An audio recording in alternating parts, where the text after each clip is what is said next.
கவுண்டமணி படத்தில் காமெடியனாக நடித்து சிரிக்க வைத்தாலும் ரியல் லைஃபில் அவர் சற்று கராரான ஆள் என்றே கூறப்படுகிறது.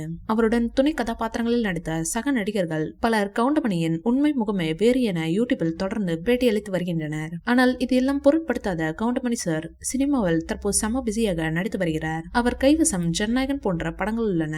இந்நிலையில் ஜெயிலர் படத்தில் நடிப்பதற்காக அதிக சம்பளம் கேட்டு முரடு பிடித்த கவுண்டமணியை நடிகர் ரஜினி சார் விரட்டிவிட்ட சம்பவம் அரங்கேறி இருக்கிறது. ஜெயிலர் படத்தின் பட்ஜெட் பெருசு என்பதை அறிந்த கவுண்டமணி சரி நம்மளும் நம் சம்பளத்தை உயர்த்தி கேட்போம் என முடிவெடுத்து இதில் நடிக்க ரூபாய் 25 கோடி சம்பளம் வேண்டும் என கேட்டாராம். இதனால் கோபம் அடைந்த ரஜினி சார் நீ நடிக்கவே வேணா கிளம்புடா என சொல்லி விரட்டிவிட அங்கிருந்து கண்ணீருடன் சென்றிருக்கிறார் கவுண்டமணி.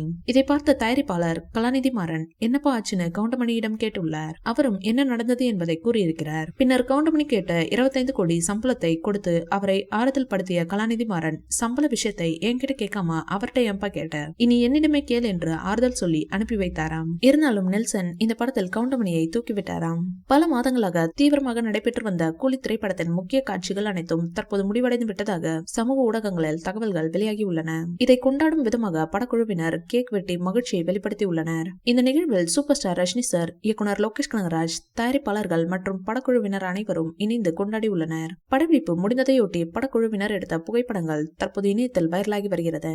இதில் ரஜினி சார் சம மாசாக காணப்படுகிறார். ஏற்கனவே பேட்ட, ஜெயிலர் போன்ற படங்களுக்கு அனிருத் இசையமைத்ததுடன் அந்த பாடல்கள் அனைத்தும் ரஜினி சாருக்கு சூப்பர் ஹிட் கொடுத்திருந்தது. அந்த வகையில் இந்த படமும் அவருக்கு ஹிட் கொடுக்கும் என ரசிகர்கள் எதிர்பார்க்கின்றனர். இந்த வீடியோ பிடிச்சிருந்தா லைக் பண்ணுங்க, ஷேர் பண்ணுங்க, எங்க சேனலை சப்ஸ்கிரைப் பண்ணுங்க.